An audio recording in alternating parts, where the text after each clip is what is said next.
میرے آقا و مولا صلی اللہ علیہ وسلم کا گزر ایسے لوگوں کے پاس ہوا جن کے پیٹ بہت بڑے بڑے تھے، جیسے مکان ہوتے ہیں نا بڑے بڑے مکان، ان کے پیٹ بڑے بڑے مکانوں کی طرح تھے، اور ان کے اندر سانپ بھرے ہوئے تھے جو باہر سے نظر آ رہے تھے۔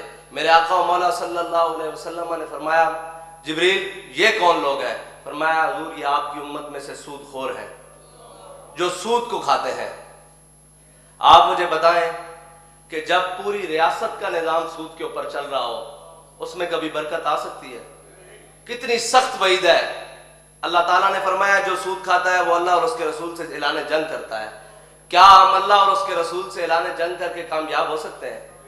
ہم اوپر لاکھ ورق چڑھائیں نا ساری باتوں کے کہ جناب ہم اسلامی جمہوریہ پاکستان، اور نیچے تمام معاملات لین دین سے لے کر ایک سوئی کے خریدنے سے لے کر اوپر عالمی سطح کے معاہدوں تک ساری باتوں میں سود شامل ہو، کیا ہم کامیاب ہو سکتے ہیں؟ کبھی بھی کامیاب نہیں ہو سکتے۔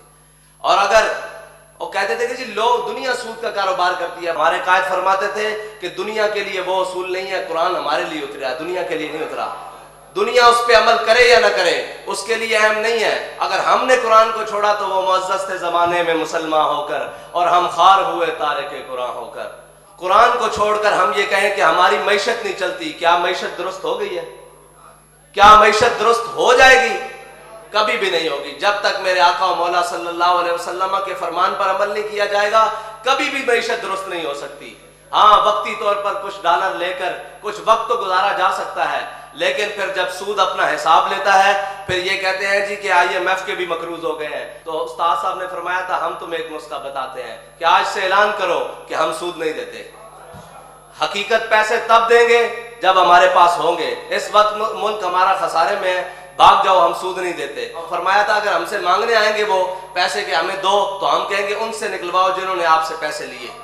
ہماری قوم کے لیے تو کوئی خرچ نہیں ہوئے پیسے، بلکہ وہ پیسے تو جناب سوئس بینکوں میں چلے گئے، وہ پیسے تو جناب لندن اپارٹمنٹس میں چلے گئے، وہ پیسے تو جناب سرے محل میں چلے گئے، اور وہ پیسے تو جناب زرداری ہاؤس کے اوپر خرچ ہو گئے۔ قوم کو کیا ملا؟ قوم کے لیے نہیں۔ تو اگر پاکستان کے اندر حقیقی معیشت کا نظام درست کرنے کے لیے کوئی مخلص ہے تو سب سے پہلے سود کا نظام ختم کرنا ہوگا، اور سود کے نظام کی موجودگی میں کبھی بھی پاکستان کی معیشت ترقی نہیں کر سکتی، اور اللہ اور اس کے رسول سے جنگ کر کر ہم کبھی بھی ترقی نہیں کر سکتے۔ میرے آقا و مولا صلی اللہ علیہ وسلم نے آگے ایک منظر دیکھا، جب آپ آگے گزرے کچھ لوگوں کے پاس تو جن کے ہونٹ اونٹوں کی طرح بڑے بڑے تھے اور جن کے منہ میں پتھر ڈالے جاتے، پھر جناب جہنم کی چٹانیں ان کے منہ میں داخل کی جاتی۔ اب منہ اتنا سا ہے اس کے اندر جہنم کی چٹان داخل کی جائے، آپ دیکھیں کتنا دردناک منظر ہوتا۔ جب وہ پھٹ جاتے ٹوٹ جاتے پھر دوبارہ صحیح ہو جاتے، پھر دوبارہ نئی چٹان داخل کی جاتی۔ میرے آقا مولا صلی اللہ علیہ وسلم نے پوچھا کہ جبریل یہ لوگ کون ہیں؟ انہوں نے عرض کی یا رسول اللہ یہ آپ کی امت میں سے وہ لوگ ہیں جو یتیموں کا ناحق مال کھاتے تھے، جو یتیموں کے بیواؤں کے پلاٹوں پر قبضہ کرتے تھے، جو یتیموں اور بیواؤں کے کوٹوں پر قبضہ کرتے تھے، جو بیت المال کے اندر زکوٰۃ کے نام پر کرپشنز کرتے تھے، یہ وہ لوگ ہیں۔ ان کو یہ سزا تو قیامت تک ہے، اور یہ سارے جن کو سزائیں مل رہی ہیں یہ رب سے دعا کرتے ہیں کہ یا اللہ قیامت قائم نہ ہو، ہمارا حشر تب کیا ہوگا، ہمیں کیا سزا، تب کیا سزا دی جائے گی۔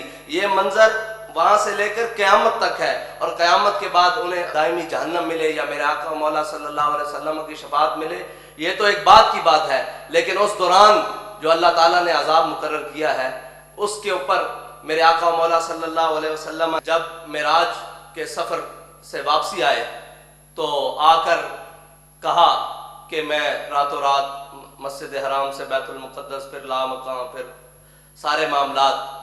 تو جب قریش کے سامنے یہ بات آئی تو انہوں نے ماننے سے انکار کر دیا۔ ابو جہل بھاگا۔ یہ کافروں اور منافقوں کا کام ہوتا ہے کہ جب بھی کوئی اچھی بات سنی تو دائیں بائیں کان لگائے کہ جی یہ بات سچی ہے یا نہیں۔ بھاگا حضرت جناب صدیق اکبر کے پاس آیا، انہوں نے کہا جی ایک بندہ راتوں رات مسجد حرام سے بیت المقدس جائے، پھر لامکان، پھر آگے چلا جائے، کیا آپ کی عقل کام کرتی ہے؟ قربان جاؤں حضرت صدیق اکبر پر۔ پوچھا یہ کہا کس نے ہے، یہ بات کہی کس نے ہے؟ اس نے کہا کہ یہ بات آپ کے آقا و مولا صلی اللہ علیہ وسلم نے کہی ہے۔ حضرت صدیق اکبر فرمانے لگے اگر میرے آقا و مولا صلی اللہ علیہ وسلم اس سے بھی بڑی بات کریں تو صدیق ماننے کے لیے تیار ہے۔